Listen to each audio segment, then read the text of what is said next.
ෆ්ලෙක්සීඩ් කියන්නේ හණ ඇට වලට. මේ හණ ඇට වලින් අපිට අභ්‍යන්තර පෝෂණයක් වගේම බාහිර පෝෂණයකුත් ගන්න පුළුවන්.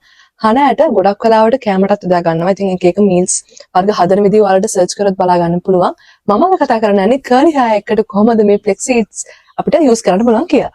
ඉතින් ගොඩක් අය ෆ්ලෙක්සීඩ් ජෙල් එක යූස් කරන කර්ලි හෑ සෙට් කරන්න ෆ්ලෙක්සීඩ්ස් වලින් අපිට ලැබෙන ಗುಣ මොනවාද කියලා කිව්වොත් එහෙම කොන්නේ පෝෂණය කරන. ඒ වගේම හිස්කස් වැටීම අඩු කරනවා. ෆ්ලෙක්සීඩ් ජෙල් එක හදාගන්න හරිම ලේසි. ඒකට ඕන කරන්නේ ෆ්ලෙක්සීඩ්ස් හැඳි දෙකකට වතුර හැන්දක්. ඉතින් මේ තියෙන ෆ්ලෙක්සීඩ් වල දැකලත් ඇති මම නම් ගත්තේ මෙහෙම පැකට්ස්.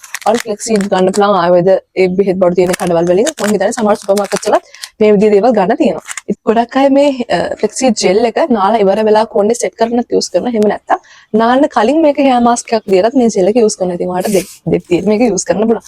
මොනවා වුණත් මේකේ තියෙන පෝෂණ ගුණය නම් හරිම උඩ තැනක තමයි තියෙන්නේ. ෆ්ලෙක්සීඩ් හෙයා මාස්ක් එක හදන විදිහ මම කියවනේ. ඉතින් ඒක වා ඩ්‍රයි වෙන්න කලින් කියන්නේ ජෙල් එක කැටි හයි වෙන්න සෙට් වෙන්න කලින් ටක් ගාලා පෙරාගෙන රස්නි පිටින් යූස් කරන්න එපා. ඔයා නාලා ආවට පස්සේ එහෙම නැත්නම් ඔයා නාන්න යන්න කලින් පොට නිවුනම මේක ඔලුවේ ගන්න. මේක මාරම ස්මූත් හොඳටම අපේ කල්ස් ටික සෙට් කරගන්න අපිට ෆ්ලෙක්සීඩ් යූස් කරන්න පුළුවන්. මේ ෆ්ලෙක්සීඩ් ගැන මම වීඩියෝ එකක් දාන්න හිතුණා. මොකද ගොඩාක් අය මේ දවස්වල ඒක ගැන වීඩියෝස් දාලා තිබුණා. ගොඩාක් අය ෆ්ලෙක්සීඩ්ස් වලින් හෙයා මාස්ක් එක දේවල් හදලා යූස් කරලා බලලා තිබුණා. විශේෂයෙන්ම කර්ලි හෙයාස් තියෙන අයට මේක පර්ෆෙක්ට් හොඳ හෙයා ක්‍රීම් එකක් විදිහට යූස් කරන්න පුළුවන්. ඉතින් ඔයා try කරලා බලන්න.